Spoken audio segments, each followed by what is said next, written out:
इर्द गिर्द या फिर अक्सर हम खुद भी मैदे की तकलीफ़ में मुब्तला हो जाते हैं और शिकायत करते हैं, जो सुकून हमारा बर्बाद कर देती है। और ऐसी ज़्यादातर बीमारियों का ताल्लुक जो होता है वो हमारी ग़िज़ा से होता है कि इंसान क्या खाता है, कितना खाता है और पानी किस तरह इस्तेमाल करता है, ये बड़ा डिपेंड करता है। और आम तौर पर हम देखते हैं कि मैदे में जलन और तेज़ाबियत की सूरत में हमारे सीने में भी जलन महसूस होना शुरू हो जाती है, जिसे हार्ट बर्न भी कहते हैं। बाज़ औक़ात तो मैदे में तेज़ाबियत बढ़ने की वजह से ज़ख़म भी हो जाते हैं और खून का इखराज होने लगता है, जो कि अल्सर की सूरत इख्तियार कर लेता है और ये मुहलिक भी हो सकता है।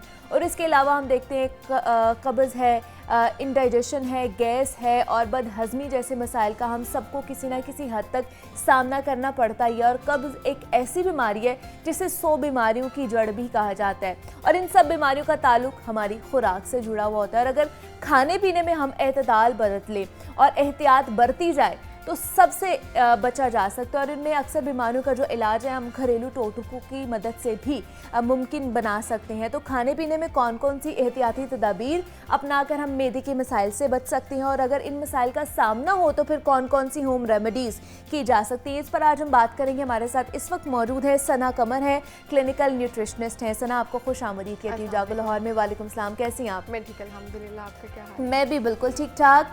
सना, मैदे के मसाइल के हवाले से जैसे मैं बात कर रही थी कि सबसे जो अहम चीज़ होती है वो होती है कि हम क्या खा रहे हैं, किस तरह खा रहे हैं, कितना खा रहे हैं, ये डिपेंड करता है, तभी हमारे ये सारे मसाइल शुरू होते हैं।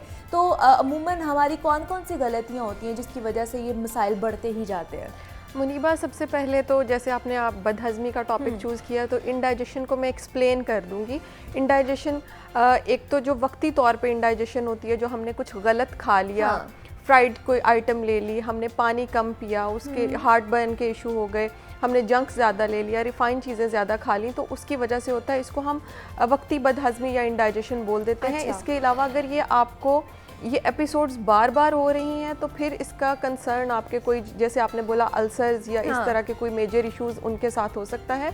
उनमें मेजर इश्यूज़ जो इंडाइजेशन है, वो सारी बीमारियां जो है सबसे पहले आपको अलामात एक जैसी होती हैं। जैसे हार्ट बर्न हो गया, आपको खट्टे डकार आने लग गए, इस तरह की जो कंडीशंस होती हैं वो जो आपकी प्रोलॉन्ग पीरियड डिजीज़ चलती है उसमें भी सिम्टम यही होते हैं और जो आपकी वक्ती तौर पे बदहज़मी होती है उसके सिम्टम्स भी सेम होते हैं।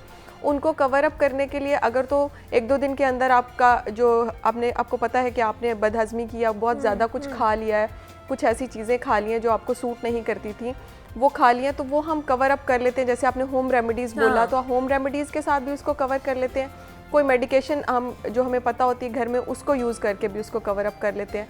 बट जो लॉन्ग पीरियड चलता है उसके लिए फिर मेजर आपको एक डॉक्टर के पास जाना चाहिए और उससे कंसर्न करना चाहिए कि ये कोई हमारा मेजर इशू तो नहीं है। अगर आपको ये बार बार एपिसोड रिपीट हो रही है, ये स्पेसिफिक फूड के साथ भी रिलेट कर रही होती है। स्पेसिफिक फूड से किसी को एलर्जी होती है तो हमें पता चल जाता है कि ये इसको फूड एलर्जी है।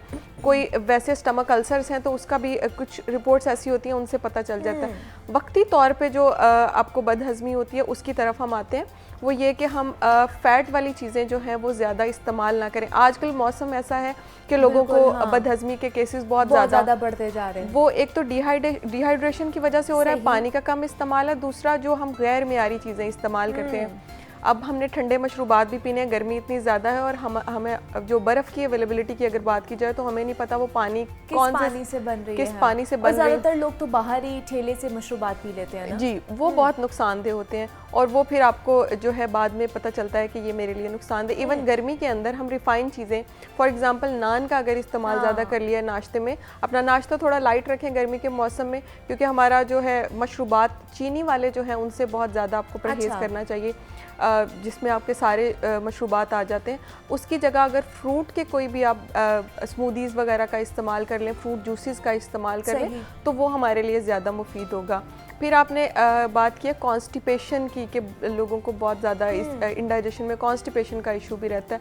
उसमें फ़िज़िकल इनएक्टिविटी भी एक होता है। फाइबर इंटेक जो है वो भी आप कम ले रहे होते हैं, सब्जियों का इस्तेमाल कम कर रहे होते हैं, जो है फ्राइड आइटम्स उनका इस्तेमाल ज़्यादा कर रहे होते हैं। तो इन सारी चीज़ों से अगर हम निकल के और फाइबर इंटेक क्या खाएं फिर जिनको कॉन्स्टिपेशन का मसला रहता है, तो फिर वो क्या खाएं, कौन से जूसेस पी सकते हैं, क्या ऐसा खा सकते हैं वो?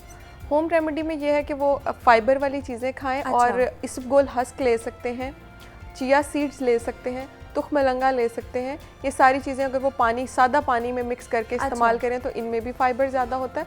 और इसके साथ साथ सब्जियों का इस्तेमाल ज़्यादा करें, फ्रूट का इस्तेमाल ज़्यादा करें, मैदे से परहेज़ करें, आप गंदम की चपाती का इस्तेमाल करें, दलिया इस्तेमाल करें।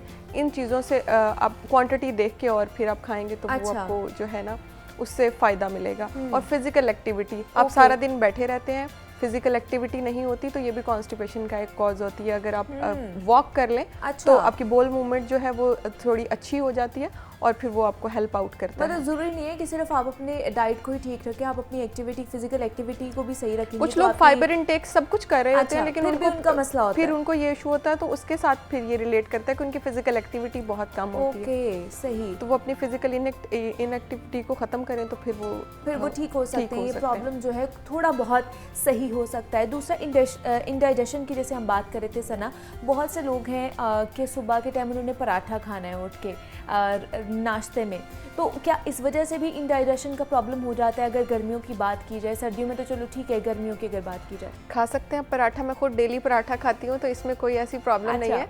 पराठे में ये है कि ऑयल कौन सा यूज़ किया हुआ है। अगर आपने उसके अंदर कैनोला ऑयल या फिर कैनोलिव ऑयल यूज़ किया तो वो आप यूज़ कर सकते हैं। अगर घी में बनाया हुआ पराठा और बहुत ज़्यादा घी लगा हुआ है तो वो फिर आपके लिए नुकसानदायक। फिर क्वांटिटी, पूरा पराठा आप ले रहे हैं तो उसको 6 इंच से ज़्यादा बड़ा ना कीजिएगा। और फिर जो ओबीस लोग हैं, जैसे मोटापा जिनको है, वो फिर पराठे की कंजप्शन ना करें। और अगर आप पराठा ले रहे हैं तो आपको पता है कि मैंने पराठा खाया तो मेरी 45 मिनट डेली वॉक कंपलसरी है। उसके अलावा मैं अगर मेरा कोई फिजिकल इनएक्टिविटी है तो फिर पराठा खाना बिल्कुल एक वो है कि आपने इसको स्टोर करना है। ये तो ऑयल की आप जैसे बात करें कि ऑयल हमें पता होना चाहिए, क्या हमें आटे का भी पता होना चाहिए कि हम आटा कौन सा यूज़ करें, चक्की का आटा यूज़ करें या हम रिफाइंड आटा यूज़ करें?